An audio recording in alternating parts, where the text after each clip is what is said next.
Hello and welcome to Chronic Boss Unfiltered. I'm Lilly Stairs, your host, and today I am joined by Dr. Kara Wada.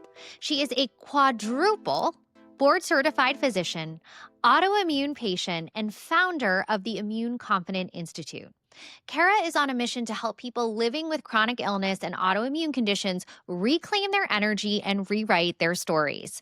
She's known for her perfect storm model of chronic illness and 4R framework, and we're going to dig into all of that today. And we're also going to talk about how Kara made the bold leap to start her own practice, building a career that truly aligns with her values and her health. I would also be remiss if I didn't mention that Kara is a founding member of our Chronic Boss Collective and someone that I deeply admire. Kara, welcome to the show. Thank you so much for having me here. And I look forward to this conversation because every time we chat, I feel like it moves the dial forward even further. So beautifully said. I'm excited to jump in. I learned so much from you, and you've evolved and grown so much in the past year. You and your brand and your practice have just taken off. So this is such an amazing opportunity for our listeners to hear from someone who really embodies what it means to be a chronic boss. So let's jump in. You went on this journey from physician to patient. I want to talk a little bit about this. You were diagnosed with Sjogren's, and it sounds like that was a real turning point for you. So, what was the experience like as a doctor and now as a patient? I think the best analogy is it has been like peeling the layers of an onion and has included a lot of the tears and, associated with that too. So, really my diagnosis came in the spring of 2019. I was fresh off of maternity leave after having my second child.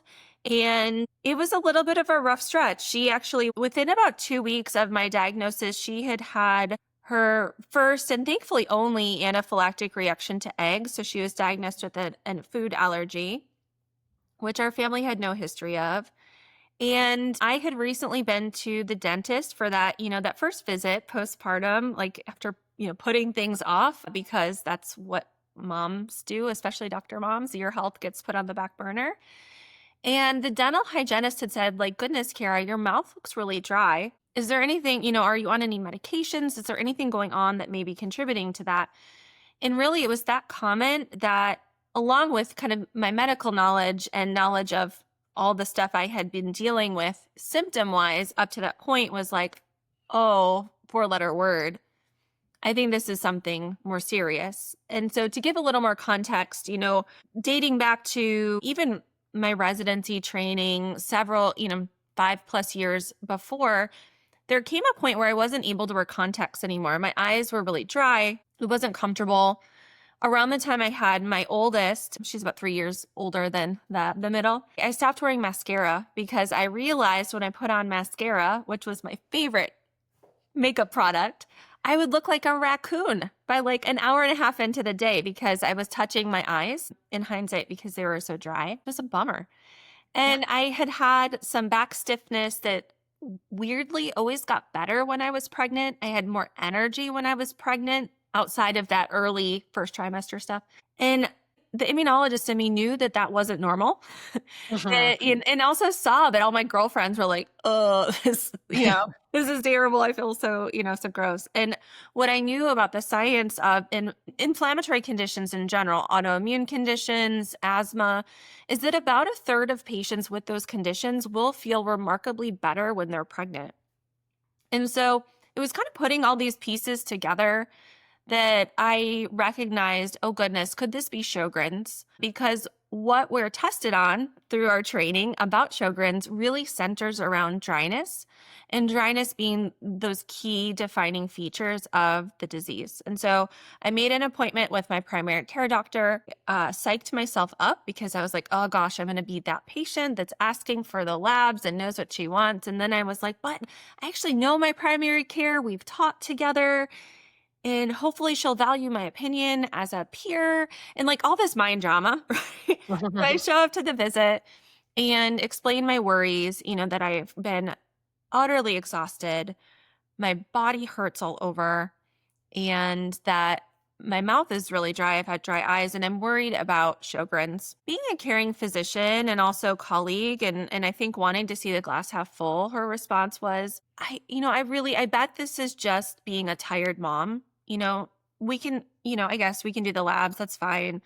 But, I'm sure you're fine. It'll be okay. Like, try to get some more sleep. And sure enough, the labs were pretty blaringly abnormal. And that then set on, this ongoing story of seeing my rheumatologist friend and colleague who was like, oh, this will probably be no big deal. Sjogren's, if you have to have an autoimmune condition, it's the best one to have. We do have to put you on some treatment. And when I look back to that set of circumstances, more than 5 years ago now, my practice has evolved since this time. I became very vocal, primarily about, goodness, I have ultimate privilege in my position. And I'm sure we'll talk more about this. But as I look back and as I now care for a lot of patients with Sjogren's and related conditions, I shudder to think about where I would be if my labs had not been abnormal. Because I really truly believe that I probably would still be undiagnosed. I would be untreated. And I don't know if I would be practicing medicine with where things were going symptom-wise. And that's the position many of my patients are in, because the reality is, and this is what is often missed through medical education, is that 30 to 40% of patients with Sjogren's have normal blood work. Yep, and that's we hear this in autoimmune. This happens with many other autoimmune conditions too. And then patients that it results in them being gaslit, they don't have answers. And we hear this frequently in the autoimmune space, patients saying, I was so relieved to have when they finally get a No, diagnosis, that people didn't think they were crazy anymore, right? no, I can relate to that. Mm. Certainly no one wants to have a diagnosis, right? But if you're already experiencing those symptoms and feel like utter crap, to at least have a name, a community, a path forward, an idea of, what things might look like or you need to watch out for. Like, for instance, with Sjogren's, there's an increased risk of lymphoma. So making that diagnosis is actually pretty important, not only for getting access to treatment, which is increasingly available, but also having a lower threshold to check out things that may, you might otherwise be a little like, oh, we can just wait and see.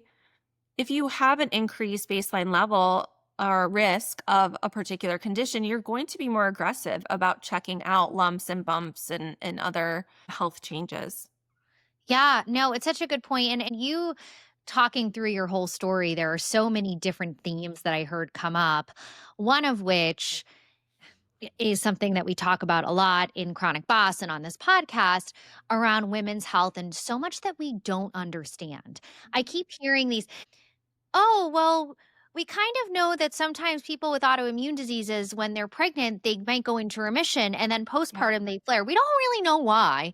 It's like there's so many questions that we have that we don't have answers to, Yeah. right? And same with like the blood work.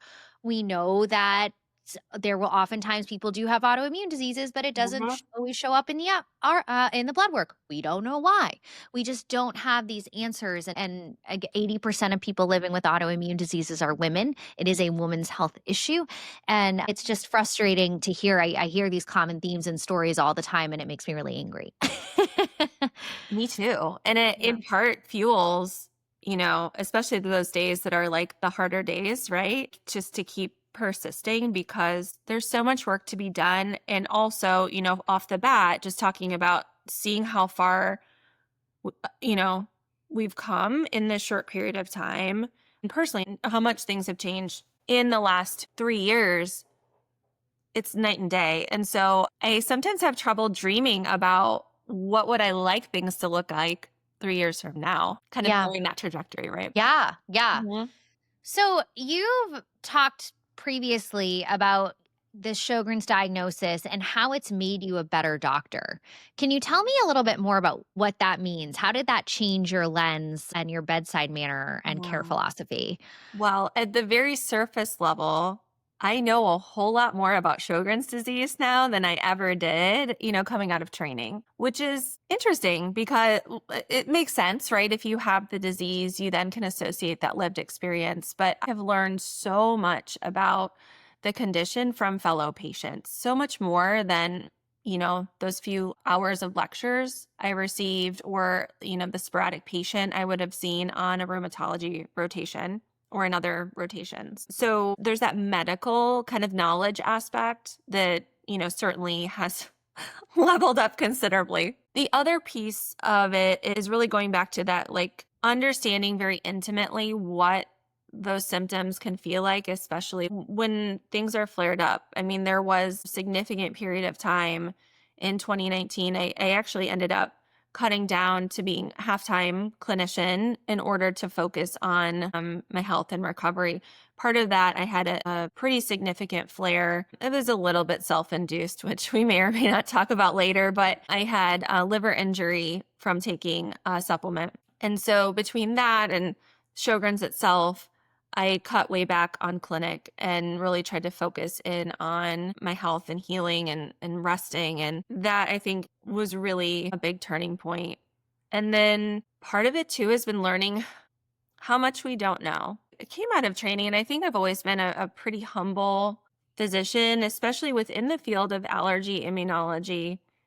The field is relatively young, been around for about a little over 100 years. And frankly, the speed at which things are changing from a research standpoint, drinking water from the fire hose is an analogy that probably doesn't even do it justice. It's a little bit more like a tsunami, that there is a ton of advancement, and really it's hard to stay on top of all of it. And I think we need to have a greater appreciation for knowing what we don't know. I think it's also helped me to slow down. I've never been a clinician that was built for speed. I had joked as I was finishing training, I would have totally floundered in some of the private practice allergy positions that some of my colleagues are working in, where they're seeing 20 plus patients in a day. In part because I liked hearing stories, I liked that human connection, but increasingly over time, word got out on the street that I liked to take care of patients that didn't quite read the textbook. And unfortunately, it's that change in focus of my practice that led toward the end of my academic career, but also created an immense opportunity. And, how I explain our understanding of how we go on to develop immune systems that are dysregulated or malfunctioning is we have barriers in our body, our skin, our respiratory tract, our gut, women, our genital urinary tract too. And those barriers are covered with microbes, microbiome. And many of these exposures that we are subject to are chipping away at our armor over the course of our life. And there are a lot of things about our modern way of living that aren't so great at helping build in resiliency for those barriers too. And so when you end up with a leakier or more permeable barrier, you also see changes in the microbiome. And we think that this is a bit of like a snowball effect, that you're a chicken and the egg, whatever analogy that you want to think about, but they're probably feeding one another. And when that happens, at that point, your barrier's leaky, your microbiome looks a little different. The immune system cells and your nerves, which are both a part of our body's ability to determine if we're safe or not safe in our environment, they're being asked to see more of the environment, scan it for problems. They're seeing different things that we weren't accustomed to seeing. So different products from the different microbes that aren't as helpful. They're seeing microplastics and other things in our diet that aren't quite food. And we think it's, that perfect storm of events that really then shifts things towards allergy or towards autoimmune conditions. It's not just focused so one would think, okay, goodness, if that increased permeability is in the gut, that may only result in inflammatory bowel disease. But the reality is that there's crosstalk across our whole system. So there are some examples of, things that may start in the gut, but show up as autoimmune issues in the nervous system, or Problems in the skin, eczema, for instance, we know is increased risk of food allergy. So that is a little bit more about that perfect storm. Yeah. Yeah, that it's fascinating, and one of the best ways actually that I've heard that explained and understanding what goes into autoimmune conditions and allergies developing. So thank you for that walkthrough. I want to hear more about your 4 R's because we've alluded to them, and this is part of your solutions framework for patients that you're seeing. So tell me a little bit about that. So for ours, we have recognize. So the first and foremost thing you need to just take stock of like where things are. What are the symptoms I'm dealing with? What do I think some of those triggers might be? And also recognizing that you are worthy of care and love and attention, really thinking about it from that whole entity. The second R is reclaim. So, kind of stepping into that, okay, I'm going to start taking back some of those elements that have slipped away or, frankly, been ripped out of our hands. When we go and navigate the healthcare system, gosh, there's nothing sometimes that can be more demoralizing than trying to navigate, at least in the US, our healthcare system. So, reclaiming our agency, realizing that we can be back in the driver's seat of our health and of our lives. It's a lot of that mental uh, mindset framework, that needs to happen. And then the reality is that we have to be a little bit rebellious. So rebel, tomato, tomato. That is really required to one, navigate healthcare, but two, for many of my patients that are stuck in a loop of hypervigilance, they need to get comfortable with being uncomfortable, making appointments, trying to reintroduce foods. If you've whittled down your foods to 4 safe foods, that's not sustainable long term. So we're going to have to, part of my role is to help encourage and help people feel as safe as they can with pushing our comfort zone a little bit. It also means asking for what we need. It means establishing boundaries and holding to them in our work, right? And then that allows us to hit number 4, which is to rise, to really step into that immune confidence, to realize that, gosh, no matter what, I've survived my toughest days. I'm going to get through this day too. That even if I flare or when I flare, I have my toolbox. I know what I'm going to do. I know who I can call, who's on my team to help support me, knowing that I can help support me too. And that's really where people begin to shine. And it's been amazing to see some of the transformation. Some of my patients that started with me 6 months ago who really were eating 4 or 5 foods. And now Jill, who's allowed me to use her name, she's up to over a dozen foods. She's doing some Wow. more trips outside the house where she was pretty much in her condo most of the time. I think the most dramatic and like encouraging thing is just seeing the change in her facial expressions from thinking back to the first time we met, fear, feeling really down. And, even hearing a message from her this week that she had a little bit of a reaction to something she tried, but she's bouncing back and, like, okay, we're going to try, move on to the next thing. We got this. It's been super rewarding. That's amazing. And look at the impact you're making because you made the decision. I couldn't help but think when you were going through the 4 R's, you made the decision to rebel against Mhm. this, what was commonplace, what is tradition, what physicians typically do. And you said, you know what? No, I'm going to write my own story and I'm going to help my patients write their own story too. Mhm. And Yeah. that's really, really beautiful. There's a little bit of me that is stuck in that teenage angsty, like pop punk, middle finger energy that I have to tap into from time to time. And I think a bit of that is I was very much the straight A people pleaser. So I didn't really do much rebelling like in teens. And so I'm like, well, now it's coming out in my 40s. Better late This than never. The rebellion era. It's perfect, and you know Yes. what it is? I think that that's something that patients are probably drawn to you for because so much of what we see in conventional medicine is just going by the book. And so Yeah. you throwing the book out the window and saying, we're going to make this custom and we're going to pull in all of these different methodologies to make something that's individualized to you, that's powerful and that's impactful. And that's what patients need. So hats off to you for doing that. It's exciting to hear the progress that you've made and the patients' lives that you've changed. So now we've heard a little bit about your practice. We've heard about how you support patients.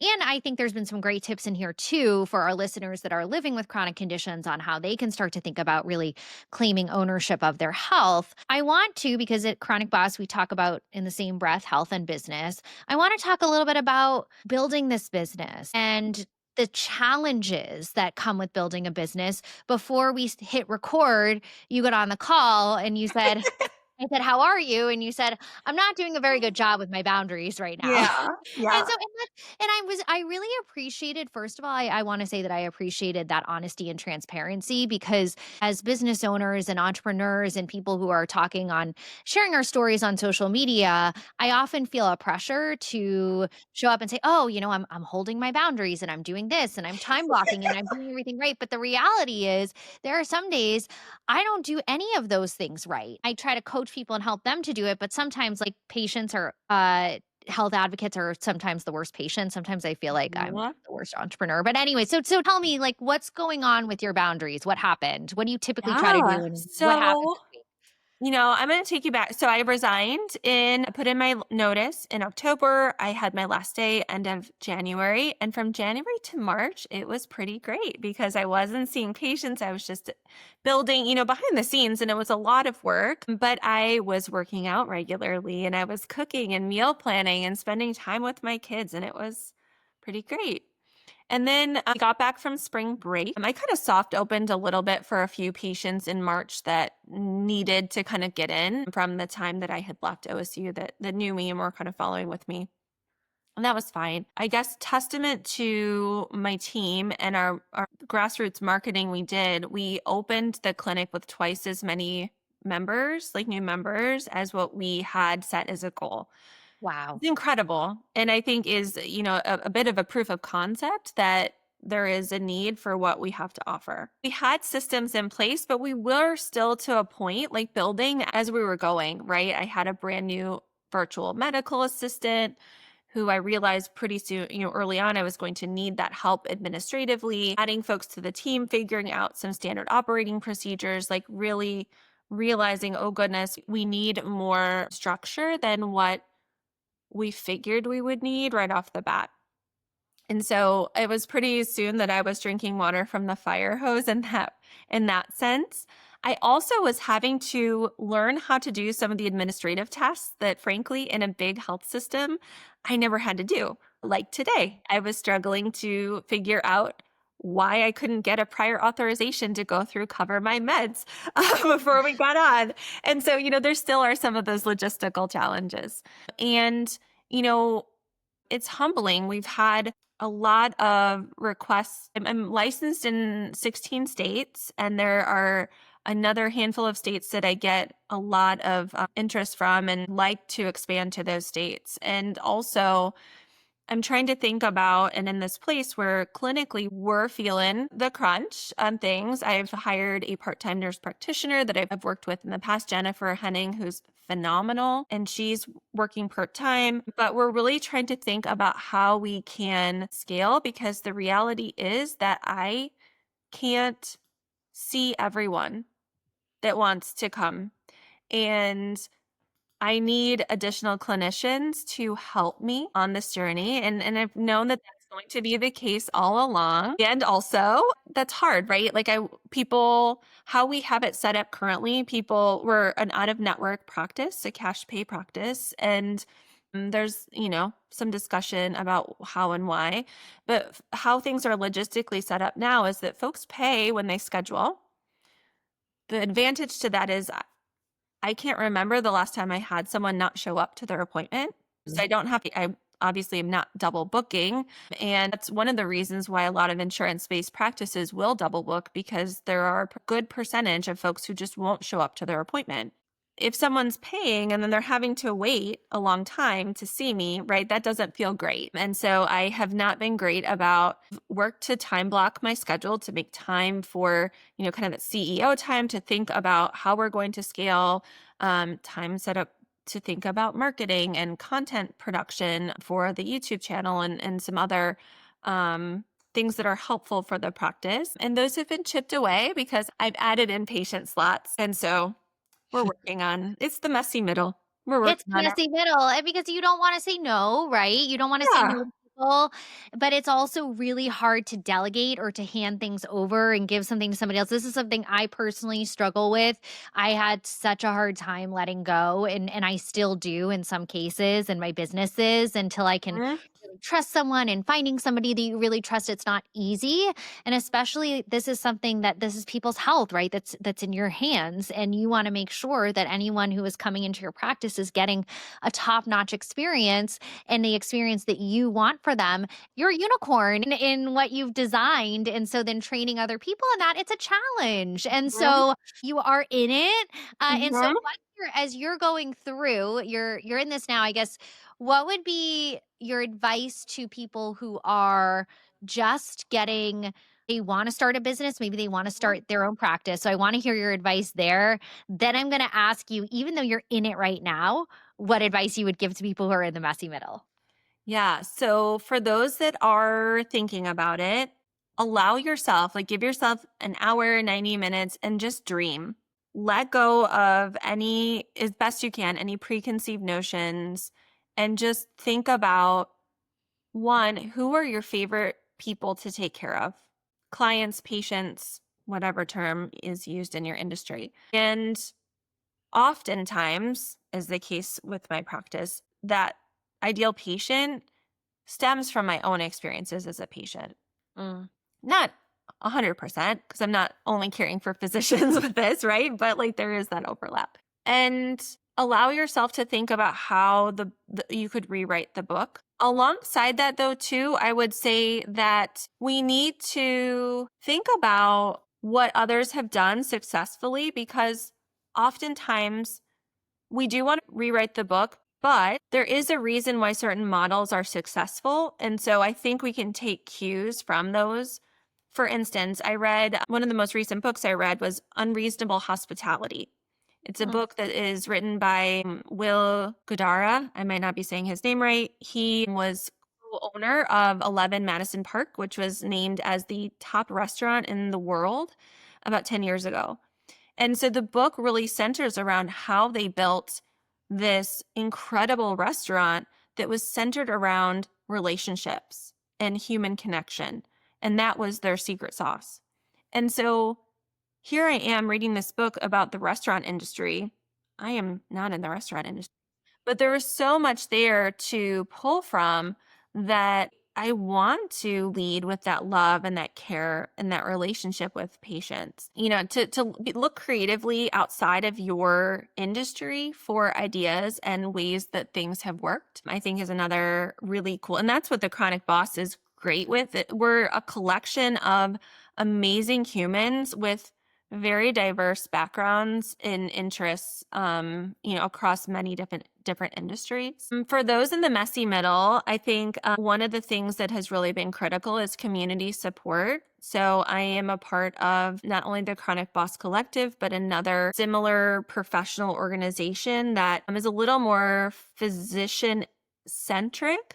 Everyone in the group is a clinician, although not everyone is there to build their clinical practice. There are some that are doing some non medical things, but I also, having mentorship from folks who are a step or two ahead in their business pursuits can be incredibly valuable. And so, two of my mentors, one, she has her career was been in the C-suite. She has a business background, but goodness, she sure helps me point out things that are like, oh, that's just a goofy medicine, like, preconceived notion, like let go of that. That would never happen in the C-suite. And she says it like it is. And then a physician leader who frankly, she doesn't practice anymore. She's made a huge name for herself in real estate and built several multi-million dollar companies surrounding that. And practicing medicine is not the same as investing in real estate at all, but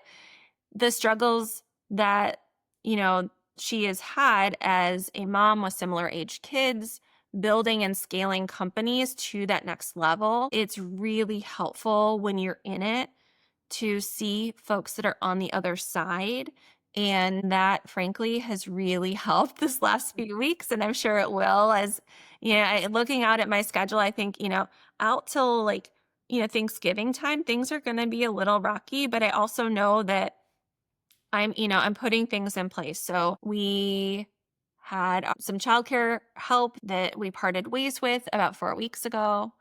We decided to reevaluate things. And so we're switching things in that regard. So I'm going to have some more support and help at home through this. So that's kind of been one benchmark that I'm like, okay, we're going to get to when Jessica starts. And then that will be like, oh, won't have to think about, packing lunches and, a few of those things that are like, just add to the layers. And then making some adjustments to my clinic template. I started reaching out to other clinicians that may be interested in joining us and looking at what that might be from, frankly, the logistics of like hiring people is expensive. And, how do you create a viable business, Yeah. plan from that? Yeah. Sorry, I kind of went down the rabbit hole there, but that's what I'm in.